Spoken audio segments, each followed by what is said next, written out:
தமிழ் டுடேயின் மக்களுக்கு முன்னால் நிகழ்ச்சியில் மீண்டும் உங்களை சந்திக்கிறேன். திரையில் நீங்கள் பார்ப்பது உலக தமிழர் இயக்கத்தினுடைய நிஷா அவர்கள். புலம்பெயர் தேசத்திலே குறிப்பாக ஐக்கிய நாடுகள் சபையினுடைய மண்டலை சென்று பல செயற்பாடுகளை தொடர்ச்சியாக செய்கின்ற அமைப்பினுடைய ஒரு பிரதிநிதி. ஸ்ரீலங்காவினுடைய நாடாளுமன்ற தேர்தல் நிறைவடைந்து அதனுடைய முடிவுகள் வெளியாக இருக்கக்கூடிய தருணத்திலே புலம்பெயர் தேசத்திலே செயல்படுகின்ற செயற்பாட்டாளர்களையும் சந்திக்க வேண்டிய தேவை இருக்கிறது. தொடர்ந்து வருகின்ற நாட்களில் வெவ்வேறு தளங்களிலே இயங்குகின்றவர்களையும் சந்திக்க இருக்கிறோம். அதனுடைய அடிப்படையில இன்று உலக தமிழர் இயக்கத்தினுடைய நிஷா அவர்களை வரவேற்றுக் கொள்ளலாம். வணக்கம். வணக்கம் சதீஷ். வணக்கம் நேர்களே. இந்த தேர்தல் முடிவை முதல்ல எப்படி பாக்குறீங்க? புலம்பெயர் தேசத்துல இருந்து இயங்குகின்ற ஒரு தமிழ் செயற்பாட்டாளராக. ஒரு தமிழ் செயற்பாளராக மட்டுமல்லாது எங்களுடைய ஓட்டு உரிமையை இழந்த புலத்தில் இருந்து புலம்பிக் கொண்டிருக்கின்ற ஒரு தமிழ் இனத்தின் மகளாக இதை மிகவும் ஒரு வருத்தத்தோடு நான் இதை பார்க்கின்றேன். காரணம் என்ன, நிறைய பேர் சொல்லலாம் நாங்கள் அயோக்கியர்களை நாங்கள் விரட்டி அடித்திருக்கின்றோம் என்று மார்தட்டி கொண்டாலும் எங்களுடைய இனத்தினுடைய ஒரு பெரிய ஒரு குறைபாடு என்னன்னு சொன்னாலும் எப்ப பார்த்தாலும் என்ன நடந்தாலும் அதை எங்களுக்கு பாசிட்டிவாவே எடுத்துக்கிறது, எல்லாத்தையும் பாசிட்டிவான கண்ணோட பாக்குறது நல்ல விடயம் தான். இருந்தாலும் எங்களுடைய குறைபாடுகளை நாங்கள் இனம் கண்டாதான் அடுத்தடுத்த செயற்பாடுகளை நாங்கள் எங்க பிள்ளைகள் விடாம இருக்கணும் என்றதை நாங்க அதை இனம் கண்டு கொண்டு நகர முடியும். அந்த விடயத்துல பார்க்கும் பொழுது ஒரு மிகப்பெரிய ஒரு சரித்திர வாய்ந்த ஒரு ரிசல்ட் நாங்க பார்க்கக்கூடியதா இருக்குது. சிங்களவர்களுக்கு, அதாவது சிங்கள பௌத்த பேரினவாத அரசியல்வாதிகளுக்கும் அந்த அரசியல் நிலைப்பாட்டுக்கு இருக்க அவர்களுக்கும் சிங்களத்துக்கு ஒரு வெற்றி, தமிழர்களுக்கு இது தோல்வி என்று சொல்வதையும் விட இது கற்றுக்கொள்ள வேண்டிய ஒரு பாடம் என்று பார்க்கிறேன். இல்ல, நிச்சயமா இது தேர்தலுக்கு முன்னரே சொல்லப்பட்டிருந்தது. என்றால் தமிழ் தேசிய கூட்டமைப்பு உடைக்கப்பட்டு அது பிறகு பிளவுபட்டு வெவ்வேறு இலங்கை தமிழரசு கட்சி தனித்து, அதற்குள்ள இருந்த டெலோ பிளாட் தனித்து இங்கால இன்னொரு கூட்டாக வருகின்ற வேளையில, அதே போல விக்னேஸ்வரன் சார்பில் இந்த புறக்கணிக்கப்பட்டவர்கள் அல்லது வேட்புமனு தாக்கல் செய்ய வேட்பாளர்களாக தெரிவு செய்யப்படாதவர்கள் இன்னொரு கூட்டாக வரும் போலையில் இது எல்லாவற்றையும் தாண்டி சுயேட்சை வேட்பாளர்களுடைய எண்ணிக்கையும் அதிகமாக காணப்பட்டது. இதே போல தென்னிலங்கை தரப்புல இருந்து என்பிபியும் படித்தவர்கள் என்கின்ற ஒரு விடயத்தை கையில எடுத்துக்கொண்டு நிறைய தமிழ் வேட்பாளர்களை தமிழ் பிரதேசங்கள்ல இறக்கி இருந்ததையும் காண முடிந்தது. முந்தி நாங்க பார்த்தால் ஒரு வீட்டுக்குள்ள சண்டை மாதிரி என்னதான் இருந்தாலும் தமிழ் தேசிய கூட்டமைப்பு, தமிழ் தேசிய மக்கள் முன்னணி என்று அடிபடுவோம், அல்ல ஒரு தமிழ் தரப்புக்கான வாக்கொண்டு இடப்படும். ஆனாலும் இதை தாண்டி தென்னிலங்கை கட்சிகளோட கூட்டுக்குள்ள இருந்த அங்கஜன் ராமநாதன், டக்ளஸ் போன்றவர்களுடைய வாக்குகளும் கிடைத்திருந்தது. ஆனா இந்த முறை பாத்தீங்கன்னா அவர்கள் 2 பேருமே தோல்வி அடைந்திருக்கிறார்கள். ராமநாதன் அங்கஜனும் இல்லை, டக்ளஸ் தேவானந்தாவும் இல்லை. என்பிபி என்கின்ற தேசிய கட்சியிலும் நேரடியாக போட்டியிட்டவர்களுடைய வெற்றியையும் நாங்கள் பார்க்க முடிகிறது. அதே போல தமிழர்கள் தாங்கள் நீண்ட காலமாக நேசித்தவர்களை புறம் தள்ளியதையும் பார்க்க முடிகிறது. இந்த மாற்றம் ஏன் தமிழர்கள் மத்தியில ஏன் இந்த மாற்றம் வந்திருக்கிறது? புலத்தில இருக்கின்ற மக்களும் அதே மாற்றத்தை எதிர்பார்த்தார்கள் அல்லது ரெண்டுக்கு முரண் இருக்கிறதா? புலமும் நிலமும் என்று பார்க்கும் பொழுது இதுல ஒரு பெரிய ஒரு இது இருக்கு. என்னன்னா, இங்க இருக்கிற இந்த புலத்துல இருக்கிற மக்கள் இன்னுமே அந்த கால் அங்க எடுக்காம அங்க ஒரு கால் இங்க ஒரு காலமாக இருக்கிறது கலாச்சார ரீதியாக வேண்டால் அது நல்லதா இருக்கலாம். இவ என்ன எடுத்துக்கொண்டா, நான் இங்க 8 வயசுல வந்திருந்தாலும் கூட உணவு பழக்கத்துல இருந்து உடை பழக்கத்துல இருந்து எங்களுடைய கேட்கிற எல்லா மியூசிக்ல இருந்து எல்லா ரசனையுமே எங்களுக்கு அங்க ஒரு கால் இங்க ஒரு கால் அது தப்பில்லை. ஆனால் அரசியல் என்று பார்க்கும் பொழுது நான் பிரெஞ்சு நேஷனாலிட்டி பெற்றவர் என்றால் நான் பிரான்ஸ்ல மட்டும் தான் ஓட்டு போட முடியும்.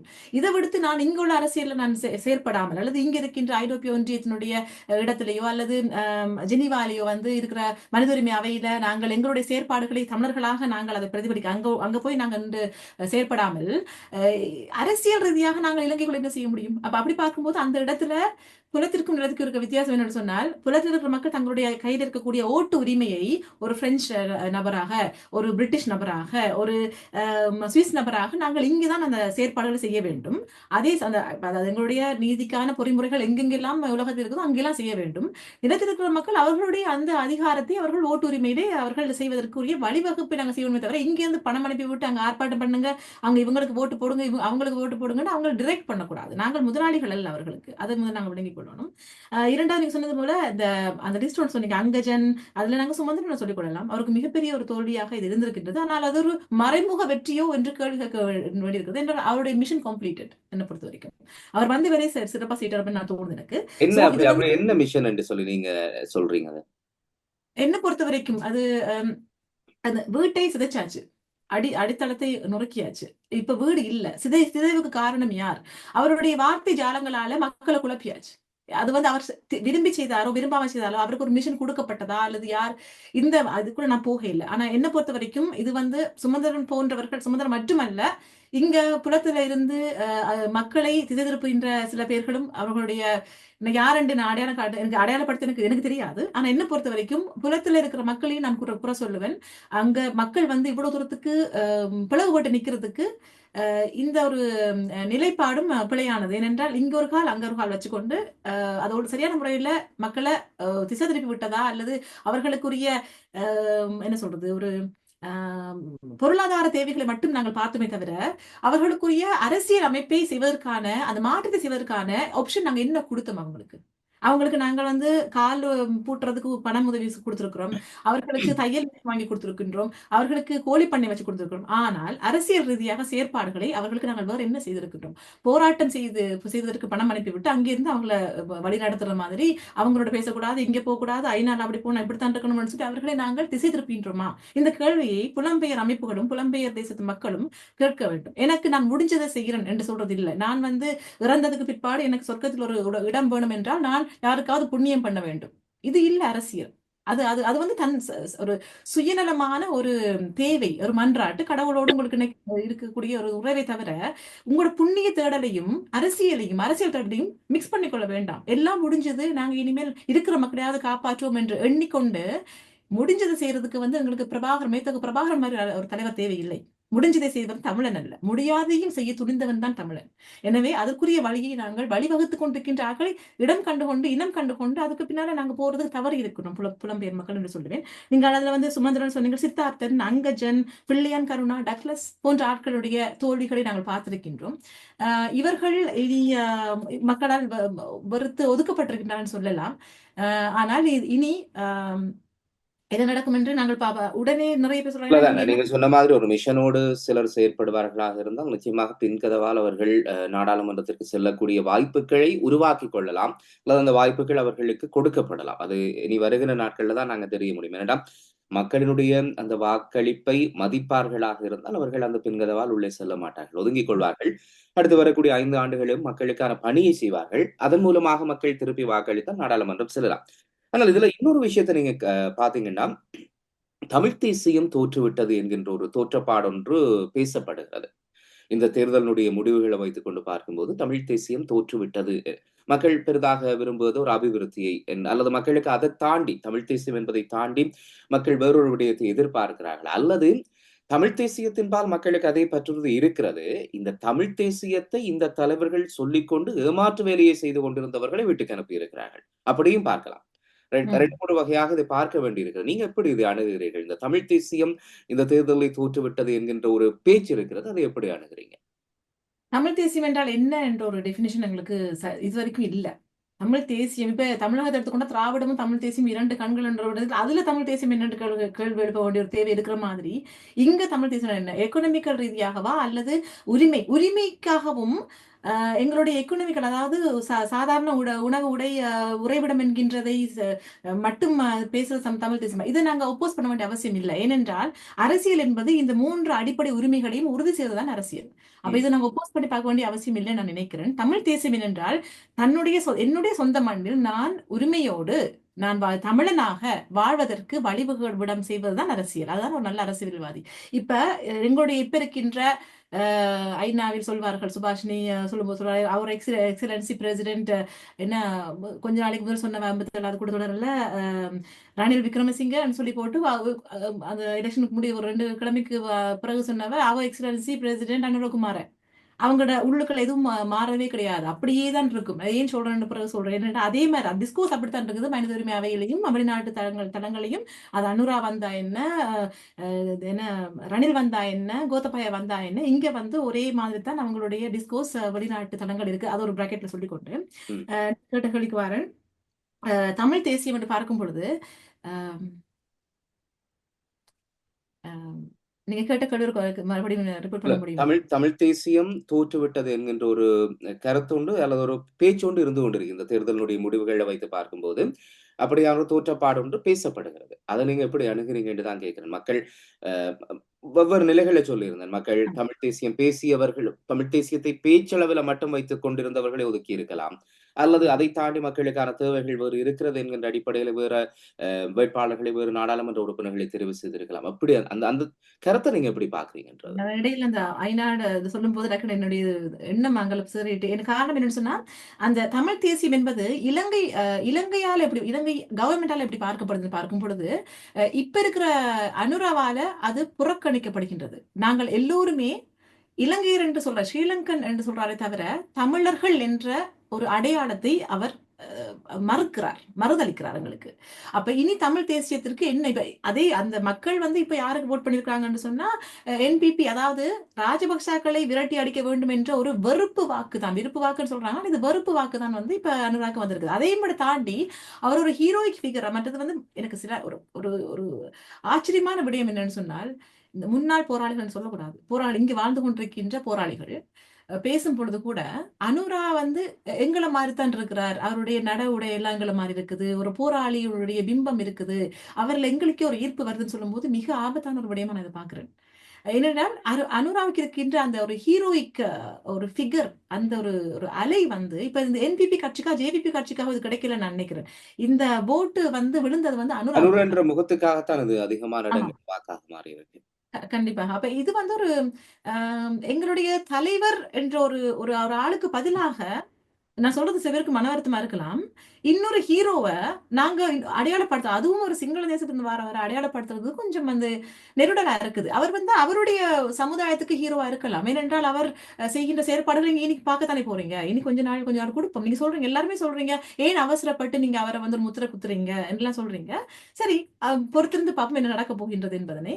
அவர் லேண்ட் ரிலீஸ் சொல்லியிருக்கிறாரு. அவர் வந்து பறிக்கப்பட்ட காணிகளை திருப்பி கொடுக்கிறதா சொல்லியிருக்கிறார். பொலிட்டிக்கல் பிரிசனர்ஸ் விடுதலை செய்யணும்னு சொல்லியிருக்கிறார். இதெல்லாம் கொடுத்த வாக்குறுதிகள். இது என்னென்ன நிலைமையில நிறைவேற போகுதுன்றது நாங்க பார்க்கலாம். ஆனா தமிழ் தேசியத்தோடு சேர்ந்து அவர் செய்வாரா என்ற ஆனால் இப்ப போது நீங்க நீண்ட காலமாக இங்க செயல்பட்டுக் கொண்டிருக்கிறீங்க. இப்ப அனுரவினுடைய ஜனாதிபதியாக அனுர வந்து கிட்டத்தட்ட 2 மாதங்கள் ஆகி இருக்கக்கூடிய 2 மாதத்துக்கு மேலாகி இருக்கக்கூடிய நிலையில, உங்களுடைய செயற்பாடுகள்ல இந்த ஆட்சி மாற்றம் எந்த அளவு தூரம் எங்கே எதிரொலித்திருக்கிறது? ஏனென்றால் ஏற்கனவே நீங்க சொன்ன ஒரு கேள்வியோட சேர்த்து இதையும் கேட்கிறேன். இப்ப 2 கால் அங்கேயும் இங்கேயும் வைக்கிறதுல இருக்கிற ஆபத்த பற்றி நீங்க சொன்னீங்க. ஆனால் இங்கிருந்து செயல்படுகின்ற பல அமைப்புகள், செயற்பாட்டாளர்கள் தொடர்ச்சியாக வைக்கிற ஒரு கருத்து, நாங்கள் டயஸ்பராவுல வந்து செயல்படுவோம். போய் நிறைய பேரை சந்திப்போம், ஐநா மன்றல போய் சந்திப்போம், நாடுகள சந்திப்போம்.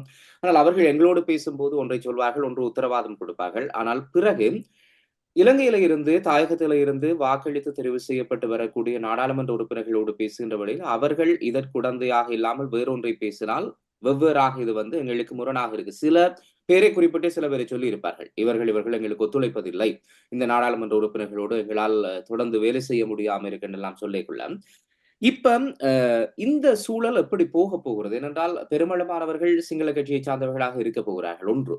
அடுத்தது அனுரவினுடைய இந்த புதிய ஆட்சி என்பது, நீங்களே இப்ப சில இடங்களிலே சொல்லும்போது மக்கள் இதன் மீது கொண்ட எதிர்ப்பால் அல்லது இதன் மீது கொண்ட வெறுப்பால் வந்திருக்கக்கூடிய வாக்காக இது வந்திருக்கிறதுன்னு சொல்லும்போது, அனுர போன்றவர்கள் இனி ஒரு மிகப்பெரிய போர்ட்ரைட் பண்ண முடியும். பாருங்க, தமிழர் தாயகத்திலேயே நாங்க தான் இருக்கிறோம். அப்ப எப்படி இத ஹேண்டில் பண்ண போறீங்க புலம்பெயர் தேசத்துல? இந்த கடந்து வந்த 2 மாதங்களுக்கு மேலான காலப்பகுதி எப்படி ஹேண்டில் பண்ணீங்க?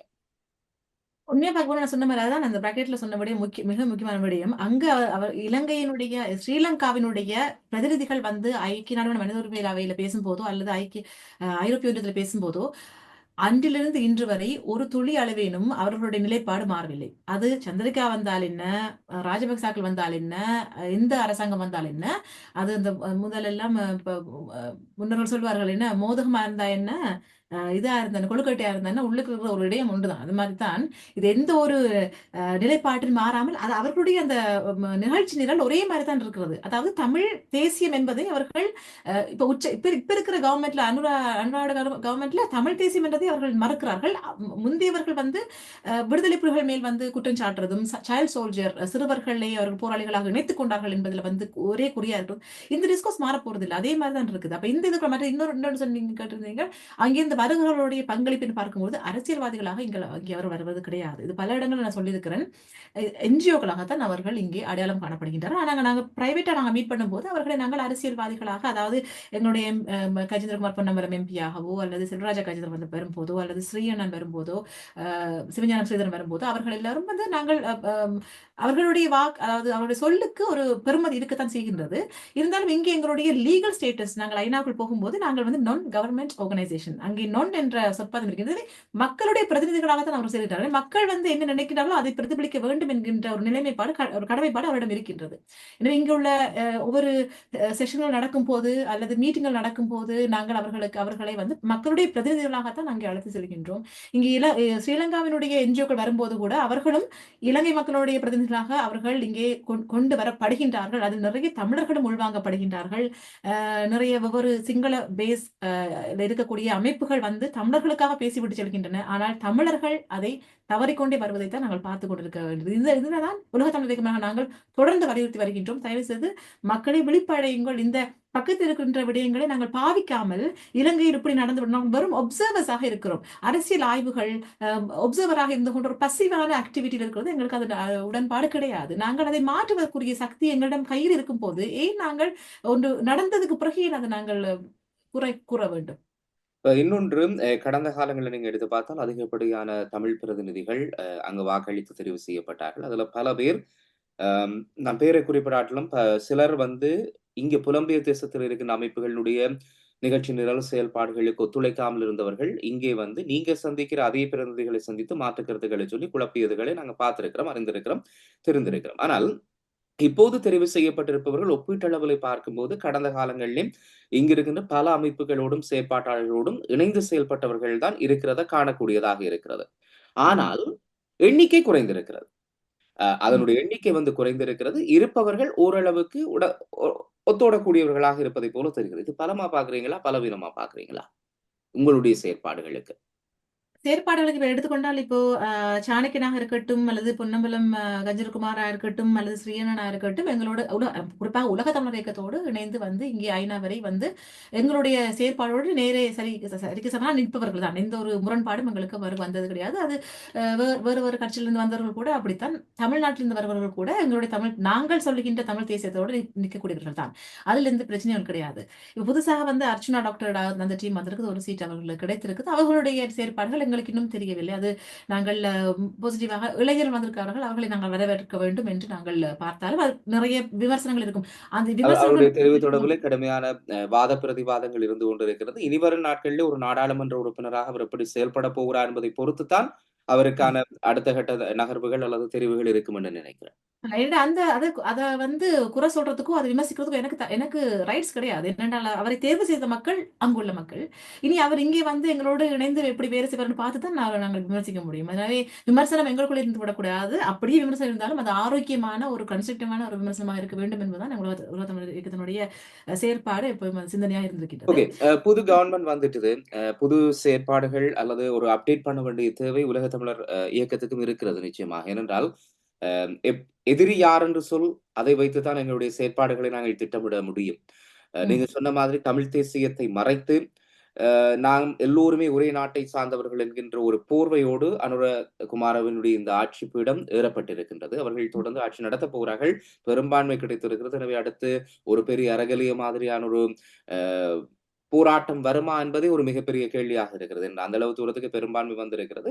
எப்படி செயற்பட போகிறார்கள் என்பதை பொறுத்துதான் எதிர்காலங்களை பற்றி அறிய முடியும். ஆனால் இப்படி இருக்கும்போது நீங்கள் உங்களை ஒரு ரீஃப்ரெஷ் பண்ணிக்கொண்டு சில திட்டமிடல்கள், சில காய் நகர்த்துகளை செய்ய வேண்டிய தேவை இருக்கு.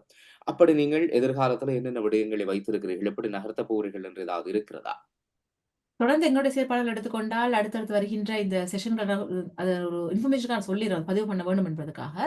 கமிட்டி ஆன் என்ஃபோர்ஸ்மென்ட் அப்பியரன்ஸ் அது நடந்து முடிந்திருக்கிறது. அடுத்தது வந்து 57வது கூட்டத்தொடரும் நடந்து முடிந்திருக்கிறது. அக்டோபர் மாதம் வரைக்கும் ஒர்க்கிங் குரூப் ஆஃப் என்ஃபோர்ஸ்மென்ட், அதாவது வலிந்து காணாமல் ஆக்கப்பட்டவருடைய பிரத்யேக செயற்குழு ஒன்று இருக்கின்றது. அது செயற்பட்டுக் கொண்டிருக்கின்றது. உலகளாவிய ரீதியிலே இலங்கை 2வது இடத்தில் இருக்கின்றது வலிந்து காணாமல் ஆக்கப்பட்டவருடைய விவகாரம் என்று நாங்கள் பார்த்து கொண்டாலும் எங்களுடைய எல்லா தரவுகளும் அதில் இருக்குமே. ஆனால் உண்மையாகவே இலங்கை தான் முதலிடத்தில் இருக்கின்றது என்று சொல்ல வேண்டும். அப்படிப்பட்ட ஒரு முக்கியத்துவம் வாய்ந்த இந்த working group of enforcement appearance அது வந்து அதனுடைய செஷன் நடந்து முடிந்திருக்கின்றது. அதுவும் இந்த ஆட்சி மாற்ற காலத்திலே நடந்து முடிந்திருக்கிறது. அதில் நாங்கள் முற்றுமுழுதாக என்று வேலை செய்திருக்கின்றோம். அடுத்து வருகின்ற தைப்பொங்கல் என்று சொல்லலாம். தைப்பொங்கலை அடுத்து வருகின்ற நாட்கள், அதாவது 15 and 16 ஜனவரி மாதம் சுவிட்சர்லாண்டிலே ஜெனீவாவிலே மனித உரிமை அவைக்கு வெளியே, நான் அந்த இதுக்குள்ள சொல்றேன், அந்த பொறிமுறை சொல்லல, அங்க வேர்ல்ட் காங்கிரஸ் ஆன் எம்போசிவ் வியலன்ஸ் நடக்க இருக்கின்றது. அதாவது உலகளாவிய ரீதியாக ஒரு ஒன்று கூட ஒரு மாநாடு, வலது காணாமலாக்கப்பட்டவர்கள் மாநாடு அங்க இருக்கின்றது. அதில் நாங்கள் அதே பலத்தோடு, அதாவது இப்ப ஜேவிபி வந்துட்டார், அவர் எங்களுக்காக செய்து தரப்போறார் என்று அந்த அந்த ஒரு மனநிலையில் இல்லாமல், நாங்கள் அதை எங்களுடைய மாற்று எப்படி இருக்க வேண்டும், மாற்றம் என்று நான் இதுவரைக்கும் நான் மாற்றம் பார்க்கல. இலங்கையில வந்து மாற்றம் என்பது இதுவரைக்கும் நான் பார்க்கிறேன். எனவே எதை வச்சு நீங்க மாற்றம் சொல்றீங்கன்னு எனக்கு தெரியல. இந்த வேர்ல்ட் காங்கிரஸ்ல எங்களுடைய உரக்க நாங்கள் குரல் கொடுக்க வேண்டும். அதற்கு அங்கிருந்து அந்த 8 மாவட்ட தலைவிமார்களும் இங்கே வருவது மிக முக்கியமாக இருக்கின்றது. இதற்கு புலம்பெயர் அமைப்புகள், பணம் வாய்ந்த, நாங்கள் பலம் வாய்ந்திருக்கின்றோம் ஐநாவுக்குள், ஆனால் பணம் வாய்ந்த அமைப்பு நாங்கள் அல்ல. பணம் வாய்ந்த அமைப்புகள் தயவு செய்து அவர்களை எங்களுக்கு இங்கே எடுத்து தாருங்கள். அவர்களுக்கு டிக்கெட் போட்டு தயவு செய்து அந்த 8 மாவட்ட தலைவிமாரி இன்றைக்கு பார்த்து கொண்டீங்கன்னா மட்டக்களப்புல தான் இப்ப தமிழ் தேசியம் தங்கி இருக்குது. ஒரே ஒரு இடத்துல ஒரு புள்ளி மட்டும் அங்க தனிச்சு போய் நிக்குது. இவ்வளவு இதுல இன்னொரு விஷயம் நான் சொல்ல விரும்புறேன். இதை கேட்டா எனக்கு என்னை யாரா திட்டக்கூடும். யாழ்ப்பாணத்து ஏகாபத்திய, அதாவது அரசியல் தமிழ் தேசிய ஏகாபத்தியம் என்று சொன்னால் அது எந்த அளவுக்கு இதாக தெரியல. இவ்வளவு காலம் யாழ்ப்பாணத்துல தங்கி இருந்தது.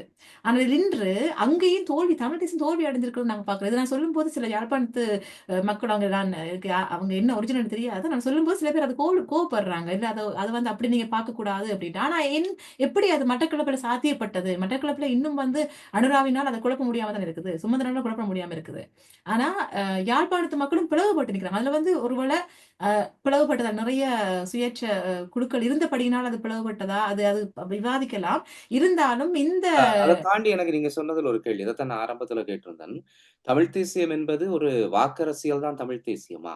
அதான் என்னுடைய அந்த கேள்வி. வேண்டாம் ஒருத்தருக்கு இல்ல அந்த பிரதிநிதிகள் தவறிழைத்தார்கள் என்பதற்காக அவர்களை இல்லாமல் செய்திருப்பதால் தமிழ் தேசியம் அற்றுப் போய்விட்டது என்கின்ற ஒரு முடிவுக்கு நாங்க வந்துடலாமா? இப்ப நீங்களும் சொல்றத பார்க்கும்போது எனக்கு அப்படி எடுக்க வேணுமா என்ற ஒரு கேள்வி வருது. அதான் கேட்கிறேன். இல்ல கண்டிப்பாக இல்லை. ஆனா இது ஒரு பாடமாக மக்கள் கொடுத்த ஒரு மெசேஜ் அங்க இருக்கு. அந்த மெசேஜ வந்து அரசியல்வாதிகள் புரிந்து கொள்ள வேண்டும் என்று பார்க்கிறோம். ஒரு 5 வருட ஆட்சி படத்துல யார் ஏறணும்ன்றத மக்கள் முடிவு செய்றத வச்சு நாங்க தமிழ் தேசியத்தை கணிக்க முடியாது. அதுக்குள்ள வந்து ஒரு பிளாங்க் ஓட்டா இருக்கட்டும், அல்லது மக்கள் இவ்வளவு பேர் வாக்கு போடாம போயிருக்காங்களே, அதை எப்படி நாங்க எடுத்துக்கொள்றது? அதுவும் ஒரு மெசேஜ் தானே. எனவே வாக்கு போட்டவர்களுடைய வாக்கு எப்படி இருக்கிறது, வாக்கு போடாதவர்களுடைய எண்ணம் எப்படி இருக்கின்றது, அதைத்தான் நாங்க பார்க்க வேண்டும். இப்ப ஒரு சைலண்ட் கூட ஒரு வாய்ஸ் தான். அப்ப அந்த சைலன்ஸை நாங்க என்ன இருக்குது, அப்ப மக்களுக்கு யாரிலுமே நம்பிக்கை இல்லாம இருக்குது. அப்ப அவங்க இன்னொரு எண்ணத்தை எதிர்பார்க்கறாங்க. இன்னொரு வேறு விதமான ஒரு போராட்டத்தை எதிர்பார்க்கறாங்களா? வேறு விதமான செட்டப் எங்களுக்கு தேவைப்படுதா? 2லயுமே எங்களுக்கு நம்பிக்கை இல்லன்னு சொல்றாங்களா? டெமோக்ரஸில மக்களுக்கு வந்து இனி நம்பிக்கை அற்று போயிட்டு அப்படிலாம் நாங்க கேள்வி கேட்கலாம். ஆனால் இப்ப இருக்கிற செட்டப்ல வந்து எங்களுக்கு இப்ப இருக்கிறதுல வந்து தமிழ் புலம்பெயர் ஒரு தமிழ் மகளா தான் நான் என்ன இப்ப பார்த்துக்கொண்டு, அதுவும் வெளிவிவகார விடயங்கள், இன்டர்நேஷனல் கம்யூனிட்டில வேலை செய்யக்கூடிய ஒரு கெப்பாசிட்டி இருக்கிற ஒரு பிள்ளையா நான் ஒரு பதிவு பண்ண வேண்டிய தேவை இருக்கின்றா, இங்க இருக்கின்ற இந்த பொறிமுறைகளை நாங்கள் வெகு வேகமாக மாற்றம் இல்ல.